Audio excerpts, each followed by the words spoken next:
اور ان کی تعداد 17 ہے، لیکن قرآن میں پورے 17 نہیں آئے ہیں، تو اس لیے ان کو ہم سیکھتے چلے جائیں گے۔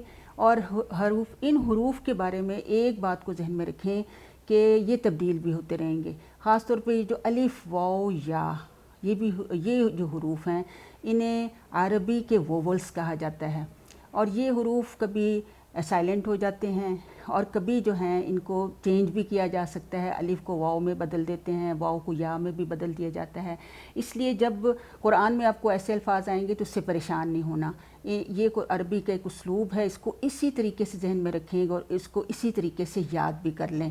کچھ گرامر کے ایسے اصول ہوتے ہیں جن کو یاد کرنا پڑتا ہے، لیکن اس کی سمجھ بس ذہن میں یہ رکھیں کہ یہ ووولز ہیں، انہیں حروف علت بھی کہتے ہیں، حروف عطف بھی کہتے ہیں، اور یہ اسی طریقے سے ہوں گے۔ اور حروف جارہ جو ہیں وہ کلمات کو یعنی ملانے کے لیے آتے ہیں، اور ان کے الفاظ بھی سینٹنس کے حساب سے کئی دفعہ تبدیل بھی ہو جاتے ہیں۔ جیسے بی کا ترجمہ یہاں پہ تو ویسے اصل میں ترجمہ اس کا ہے ساتھ، انگلش میں ہم کہتے ہیں ود، لیکن کبھی کبھی اس کا ترجمہ ہم کا بھی کر دیں گے، کی بھی کر دیں گے۔ سینٹنس میں کس طریقے سے وہ سوٹ کرتا ہے اس حساب سے ان کے معنی بدل جاتے ہیں، اس لیے اس چیز کو ذہن میں رکھیں اور پھر گھبرائیں نہیں کہ کیوں اس کا معنی جو ہے وہ بدل رہا ہے۔ آگے آتا ہے کہ اللہ، یعنی اللہ، اب یہاں کہ اعوذ میں پناہ لیتا ہوں، ساتھ اللہ، تو ساتھ اللہ کے جب ہم بی کا ترجمہ ہم یہاں پہ کی کر دیں گے، یعنی اللہ کی۔ اب اللہ جو لفظ ہے، اللہ کا نام ہے، ذاتی نام اللہ ہے، اس کا روٹ ہے الف لام اور ہا۔ اور الہ، الہ کیا ہے؟ عام طور پہ ہم الہ معبود کو کہتے ہیں، اور ہر وہ چیز جس کو انسان اپنے نفع اور نقصان کا مالک سمجھ کر اس کی پرستش شروع کر دے، اس کو الہ، خواہ یہ کوئی چیز کوئی بت ہو، کوئی مقام ہو، کوئی آستانہ ہو، حیوانات شجر و حجر ہوں یا مظاہر قدرت ہوں، تو اس لیے اس میں یہ اللہ کے نام الہ ہے۔ اور اللہ اصل میں الالہ تھا، اور اس میں عربی کا ایک اسلوب ہے کہ دو حروف کو آپس میں مدغم کر دیا جاتا ہے، تو اس الالہ کی ایک لام کو دوسری لام میں ڈال دیا گیا تو اس کے اوپر شد ڈال دی، تو یہ کیا بن گیا؟ اللہ۔ تو اللہ یہاں پہ اس مادے کے حساب سے یہ معنی بنتا ہے کہ وہ الہ جس کی طرف رجوع کرنا چاہیے، جس کی عبادت کرنی چاہیے، جس کو نفع و نقصان کا مالک سمجھ کر اس کی پرستش کرنی چاہیے، وہ الالہ یعنی اللہ ہے۔ ٹھیک ہے، اس روٹ سے پھر ہمیں یہ چیز جو ہے وہ سمجھ آئے گی۔ اللہ کا مادہ واو لام ہا بھی ہے، اور اس کے بارے میں علماء کہتے ہیں کہ یہ اسم گرامی ولہ یلہ، ولہ یلہ کا مطلب ہوتا ہے حیران ہونا۔ اگر اس سے ہو تو پھر اس سے اس کا مطلب ہے کہ وہ اللہ ایسی ہستی ہے جس کی قدرتوں اور اس کی کائنات کی وسعتوں میں عقل گم ہو کر رہ جائے، اور اس کا بندہ اس کا احاطہ نہ کر سکے اور حیران اور پریشان ہو جائے۔ تو اس لیے اللہ کا اس کو سیکھنا بڑا ضروری ہے، اور اس سے پھر اللہ کی عظمت کا بھی ہمیں احساس ہوگا نا۔ تو اس لیے دونوں روٹ سے اس کا بن سکتا ہے واو لام ہا اور الف لام ہا۔ تو الہ جو ہے وہ معبود اور وہ ہستی جس کی طرف رجوع کیا جائے، اور کچھ علماء یہ بھی کہتے ہیں کہ وہ ہستی جس کی طرف غم میں، پریشانی میں، کسی حاجت میں جس کی طرف رجوع کیا جائے۔ تو اللہ کہتا ہے کہ وہ ہستی صرف اللہ ہو سکتی ہے اور کوئی نہیں، اسی ہستی کی طرف رجوع کرنا چاہیے۔ پھر آگے آتا ہے لفظ من، یہ بھی حرف جر ہے اور اس کا مطلب ہے سے۔ پھر الشیطان، الشیطان جو ہے اس کا روٹ ہے شین طا نون، شطن۔ اس کے بھی دو روٹ آتے ہیں، پہلا روٹ ہے شین طا نون جس کا معنی ہے دور ہونا، یعنی حق سے یا اللہ کی رحمت سے دور ہونے والا شخص۔ پھر اس کے بعض کے نزدیک اس کا مادہ جو ہے وہ شین یا طا، شیت، شاطا یشیتو، یہ فعلان۔ اس طرح عربی میں نا کچھ باب بھی ہیں اور اس سے بھی بہت زیادہ سمجھ آتی ہے، تو اس کو صرف جو لوگ نہیں سمجھ سکتے اس کو، جو سمجھ سکتے ہیں اس کو یاد کر لیں، اور اس سے آپ کو اس کا ترجمہ سمجھنے میں بہت آسانی ہوگی۔ آپ دیکھیں کہ اس کے معنی اصل شاطا یشیتو کے معنی پہ آئیں تو اس کا معنی ہے کہ ہانڈی کا جلنا یا کسی کا غصے سے بھڑک اٹھنا۔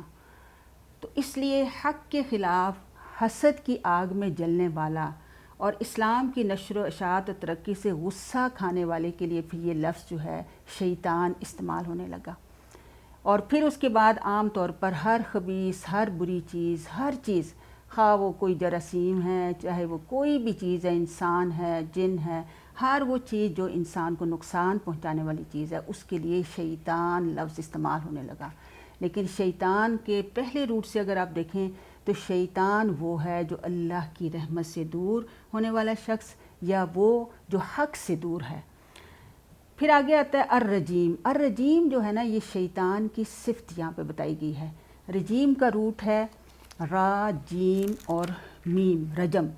رجم جو ہوتا ہے، یہ اس کا مطلب ہوتا ہے کہ دور سے پتھر یا کنکر مارنا، یا مار مار کر ہلاک کرنا، سنسار کرنے کے لیے بھی یہ لفظ استعمال ہوتا ہے، اور مادی اور معنوی دونوں طرح سے، یعنی سچ مچ اس کو پکڑ کے منہ میں جو ہے وہ پھینکنا کوئی پتھر، یا ویسے ہی پتھر مارنا زبان سے، یا اللہ کی رحمت سے دور ہونا بھی تو ہوتا ہے نا کہ اللہ ہی نے اس کو پتھر مار مار کے جو ہے اس کو بھگا دیا ہے۔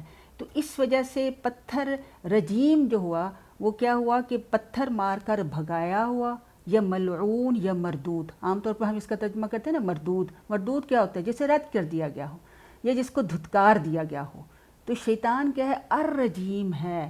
اور رجم یرجمو، اس میں جو باب آتا ہے نا، فعیل باب، فعیل باب اور فعلان جو باب ہیں، ان میں بہت مبالغہ، بہت کثرت ہوتی ہے۔ اور اگر رجیم اس وزن پر آئے نا، فعیل کے وزن پر آئیں، اس کو بس ابھی یاد کر لیں کہ جو فعیل کے وزن پر آتے ہیں اس میں دوام ہوتا ہے، تسلسل، کنٹینیوٹی ہوتی ہے، یعنی مسلسل، کہ اس میں یعنی وہ الرجیم وہ ہے جو ہمیشہ ملعون، ہمیشہ ہی رد کیا جاتا رہے، ہمیشہ ہی دھتکارا جاتا رہے۔ تو اس سے پھر دیکھیں کہ ہمیں اس کو دوبارہ سے اس کا ہم ترجمہ دیکھتے ہیں تو آپ کو اچھی سمجھ آئے گی کہ اعوذ، میں پناہ لیتا ہوں، باللہ، اللہ کی۔ اب یہاں میں بی کا ترجمہ کی کر رہی ہوں، اور میں نے آپ کو سمجھا دیا ہے کہ ویسے اصل میں اس کا ترجمہ ساتھ ہے۔ من الشیطان الرجیم، من سے، الشیطان الرجیم، شیطان مردود سے۔ تو یہ اس کا با محاورہ جو ہے وہ ترجمہ اس کا بنتا ہے۔ اب آپ دیکھیں کہ قرآن ہم پڑھتے ہیں تو اس سے پہلے ہمیں اعوذ باللہ من الشیطان الرجیم جو ہے پڑھنے کا حکم جو ہمیں ملتا ہے۔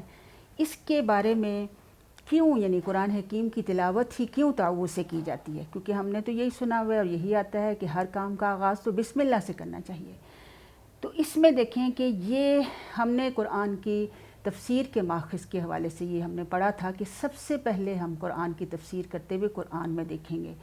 قرآن میں دیکھیں کہ سورہ نحل کی آیت نمبر 98 میں، 98 میں اللہ رب العالمین فرماتے ہیں کہ فَإِذَا قَرَأْتَ الْقُرْآنَ فَاسْتَعِذْ بِاللَّهِ مِنَ الشَّيْطَانِ الرَّجِيمِ، کہ جب بھی تم قرآن پڑھو تو پس اللہ کی پناہ لے لیا کرو، من الشیطان الرجیم، شیطان مردود سے۔ تو اس لیے یہ حکم کیا آ گیا کہ اس سے ہمیں حکم کیا ملا کہ تلاوت کرنے سے پہلے یہ لازمی ہے، یعنی واجب ہے۔ اکثر علماء اس کو یہی قرار دیتے ہیں کہ واجب ہے کہ جب بھی ہم تلاوت کریں، اور کسی کام کرنے سے پہلے نہیں، لیکن تلاوت کرنے سے پہلے ہمیں اعوذ باللہ من الشیطان الرجیم جو ہے یہ ضرور پڑھنی ہے۔ اب ہم اس کی اس اہمیت کے حوالے سے اس کو ہم یہ دیکھیں گے کہ یہ کیوں ہمیں جو ہے اس کا حکم دیا گیا۔ تو اس کی تفسیر کو انشاءاللہ ہم اس کو جاری رکھتے ہیں، اور ہم اس کی تفسیر جو ہے اچھے طریقے سے دیکھیں گے، اور اس کے سارے پوائنٹس دیکھیں گے کہ کس وجہ سے ہمیں اس تعوذ کو پڑھنا جو ہے وہ ضروری ہے۔ سبحانک اللہم و بحمدک، اشہد ان لا الہ الا انت، استغفرک و اتوب الیک۔